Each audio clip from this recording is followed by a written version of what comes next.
শুধু নামের পরিবর্তন হয়, খাদক একই থাকে। কেউ পুকুর ভরাট করে, কেউ পুকুর খালি করে। তো ভরাট করুক খালি করুক, ওই ধরনের লোক আমাদের দরকার নাই। আমাদের লোক দরকার যারা আমাদের পেটের চিন্তা করবে, জনগণের উন্নতির চিন্তা করবে, এরকম লোক দরকার। এর জন্য সংস্কারের প্রয়োজন। এতে যত সময় লাগুক, তারপরে নির্বাচন। আচ্ছা, কি কি খাচ্ছেন এখানে? আপনাদেরকে কি কি দিয়ে আপ্যায়ন করা হলো? আলহামদুলিল্লাহ, এখানে সেমাই আছে, মিষ্টি আছে, বাতাসা আছে, খুবই সুন্দর। ডক্টর ইউনূস সম্পর্কে কিছু বলবেন কিনা? জি, ওনার তো তুলনা নেই। উনি তো ডক্টর ইউনূসের কথা আর কি বলবো, ইউনূস স্যারের কথা। জি, সংস্কার আগে চাচ্ছেন না নির্বাচন আগে চাচ্ছেন? আমি আগে সংস্কার চাচ্ছি। কারণটা কি?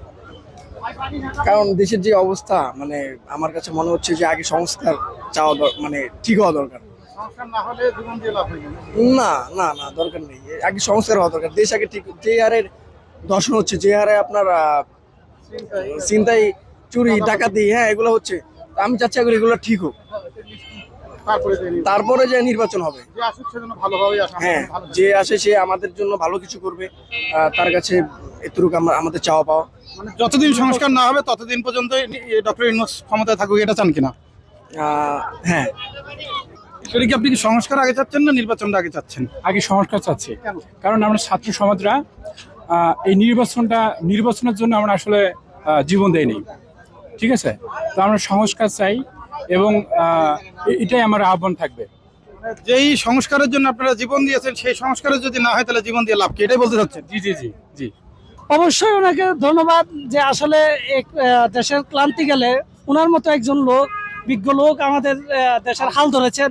এই কারণে ওনাকে অসংখ্য অসংখ্য ধন্যবাদ। আর এত সুন্দর ঈদ উপহার দেওয়ার জন্য অবশ্যই ওনার ধন্যবাদ পাওয়ার যোগ্য। এবং দেশের যে ক্লান্তি মুভমেন্ট, এই মুভমেন্ট উনি আসলেই অনেক ভালোভাবে কাটিয়ে উঠতে সক্ষম হবে, সবাই যদি সহযোগিতা করেন। Thank you. অবশ্যই তিনি একজন নোবেল প্রাপ্ত বিজয়ী, একজন উন্নত ব্যক্তি। ওনার কথা মানে ভাষায় প্রকাশ করার মতো না। উনি মানে এইবার যেভাবে ঈদ উদযাপন করছে, মানে আমি আজ পর্যন্ত দেখিনি। আচ্ছা, আপনিও কি সংস্কার আগে চাচ্ছেন না নির্বাচন আগে চাচ্ছেন? সংস্কার অবশ্যই, কারণ দেশের যে অবস্থা, আগে সংস্কারটাই হওয়া উচিত।